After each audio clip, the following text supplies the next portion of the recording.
Hello soldier friends, in today's edition of Meet with Swordier, we're gonna bring to you two Wkking swords with two different blade material. So we wanted to make a comparison and also share a few insights into the details of the swords. And hopefully it will help you to choose your first Wkking sword.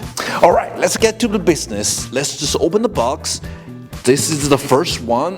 Let me take a look at it. Okay, so apparently this is the spring steel. Let's start from the basic specifications of this sword. So Wkking sword, as you can see, let's start from the pommel right here. So it's classified as a lobbed pommel, as you can see, very elegant and also very classic. And also in Wkking Sord typologies, it was classified as a type X. I mean, all Wkking swords. I know I hear a lot of complaints about the short length of the hilt, but this one is a 4.1 inch. So basically you can fit your hand right there very comfortably, and you don't get a lot of scratch when you try to wield it a lot. It has just this genuine leather grip, which is really comfortable to have grip on it. So basically you can see the details right here with hand stitch right there, so it just give it a touch of luxury. This is like really a standard scabbard. Of course, it's use of the wood inside and also covered with the genuine leather outside. So I'm not gonna go into the details of the scabbard. Let's just unsheath the beast, right? Let's open it up. There you go. As you can see from here, now you see the two blade of this sword, and of course, start from the length of the blade. So the blade of the length is 31 inch, which is designed to fit the original Wkking sword. And also, you can see this beautiful fullers almost to the tip right here. Profile tapered and also this tapered, so give this sword a really good balance. The point of the balance of this Wkking sword is 15 centimeter. So it's a little bit longer, but I will leave you to judge it if this is the proper balance of point. Need to mention, the whole blade right now I'm holding without the sheath is around 1000 grams. So it's pretty heavy in my hand.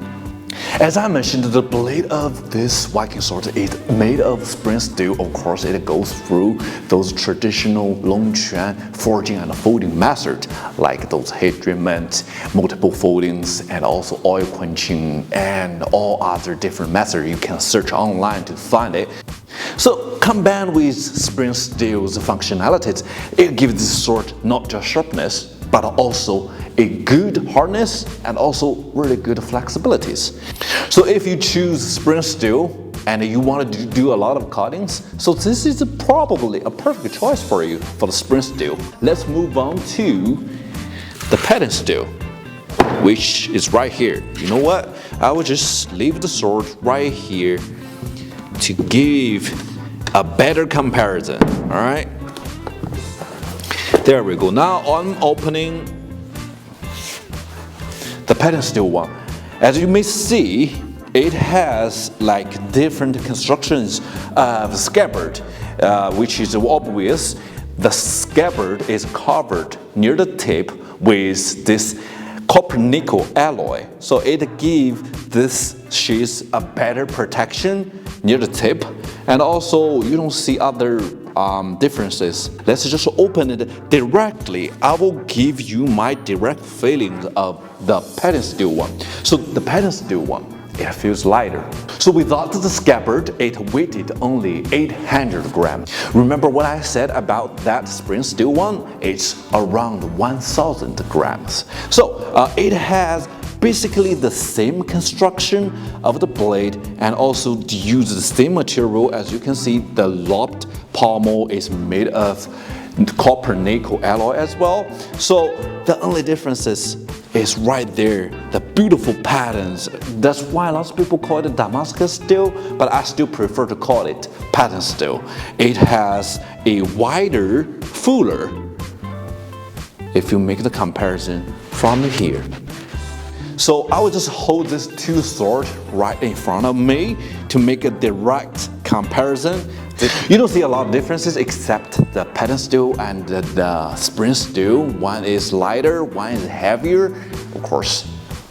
So I would say if you wanted to practice it and also you wanted to do some like heavy cuttings, spring steel is the best choice. All right, if you wanted to chop some wood for the testing or do some like abusive testing for the sword, all right, I would recommend to use the spring steel.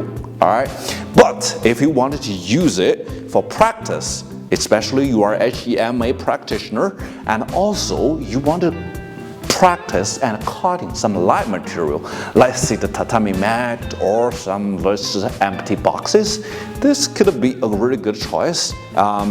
This is really the big differences between two swords. I'm not gonna say which one is better. It has different functionality because of different material, different blade, but they all share the similar constructions. So, which one is your pick? Leave your comments down below and also stay tuned. And of course, you are more than welcome to check out our website, Swordier.com. And until next time, stay sharp, my friend. Bye-bye.